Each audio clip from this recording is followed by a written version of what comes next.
Return goods to Ramesh brothers Delhi purchased for ₹5,000 यानी 5,000 रुपये के गुड्स खरीदे थे।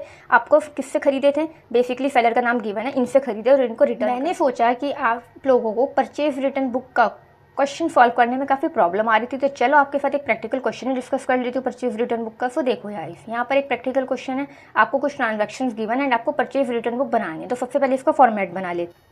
सो देखो ये इसका फॉर्मेट है, in the books of Kamala stores Delhi, जो आपको क्वेश्चन में नेम गिवन था, नीचे मैंने लिखा परचेज रिटर्न बुक एंड ये इसका फॉर्मेट बना लिया, जितने भी कॉलम्स मैंने आपके साथ प्रीवियस वीडियो में डिस्कस करे थे।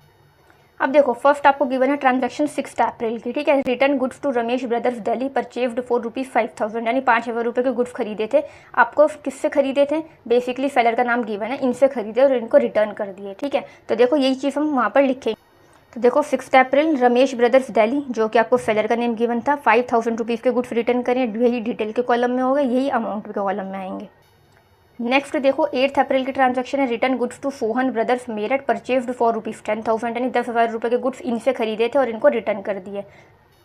सो देखो मैंने इसकी भी रिकॉर्डिंग करी है, 8 अप्रैल डाला डेट के कॉलम में, सोहन ब्रदर्स मेरठ, आपको सेलर का नाम गिवन है, 10,000 रुपीज़ के रिटर्न गुड्स हैं, यही अमाउंट के कॉलम में आपका आ जाएगा। इतने चीज़ क्लियर। लास्ट ट्रांजैक्शन आपको 17 अप्रैल की गिवन है, return goods to Mahesh brothers of ₹2,000 यानी 2,000 रुपये के गुड्स महेश ब्रदर्स को रिटर्न कर दिए, इनसे खरीदे होंगे।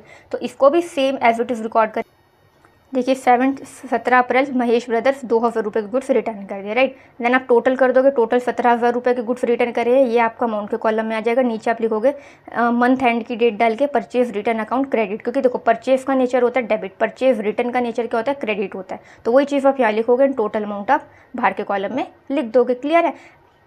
आई होप आपको अब परचेज रिटर्न बुक का क्वेश्चन सॉल्व करने में प्रॉब्लम नहीं होगी। समझ आइए, वीडियो इन्फॉर्मेटिव लगी तो सब्सक्राइब कर लो ऐसे शॉर्ट इन्फॉर्मेटिव लेक्चर्स के लिए। Thank you.